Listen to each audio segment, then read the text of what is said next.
കോടതിയിൽ നവീൻ ബാബുവിന്റെ മരണവുമായി ബന്ധപ്പെട്ട വാദം നടക്കുന്നു. അപ്പോഴാണ് വേദിയിലെ മോണോ ആക്ടിലേക്ക് ശ്രദ്ധിച്ചത്. ഇതേ വിഷയം, അതെ, നവീൻ ബാബു തന്നെ. ഹൈക്കോടതിയിൽ വാദം തുടരുമ്പോഴും ഇവിടെ ഇതാ ഈ പെൺകുട്ടി നവീൻ ബാബുവിന്റെ കഥ നമുക്ക് പറഞ്ഞു തരുന്നു.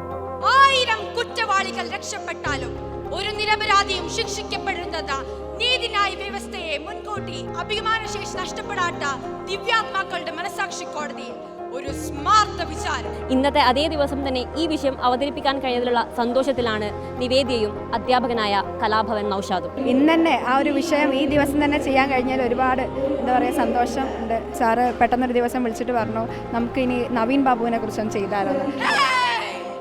ആകാശത്ത് വട്ടമിട്ട് പറക്കുന്ന ശവന്തീനി പക്ഷികളെ, നിങ്ങളെങ്കിലും നാട്ടിലെ ദിവ്യാത്മാക്കളോട് പറയണം, ഇനിയും ആ മനുഷ്യന്റെ പച്ചമാംസം വലിക്കരുതെന്ന്.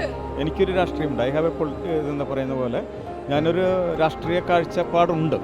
പക്ഷെ അതിൽ സത്യം ഏതായാലും അത് പുറത്തു വരണമെന്ന് ആഗ്രഹിക്കുന്ന ആളാണ്. തെറ്റോ ശരിയും തിരിച്ചറിയണം എന്നുള്ളത്. അപ്പം 2 ദിവസം കൊണ്ടാണല്ലേ ഇത്രയും വലിയൊരു വിഷയം പഠിച്ചെടുത്തത്?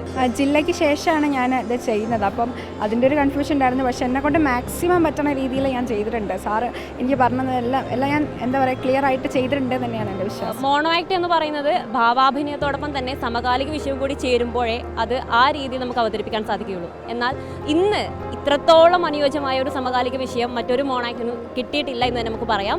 മോണോ ആക്ട് വേദിയിൽ നിന്നും ക്യാമറ പേഴ്സൺ വിഷ്ണുവിനോടൊപ്പം ആമിന ഇൻ റിപ്പോർട്ടർ.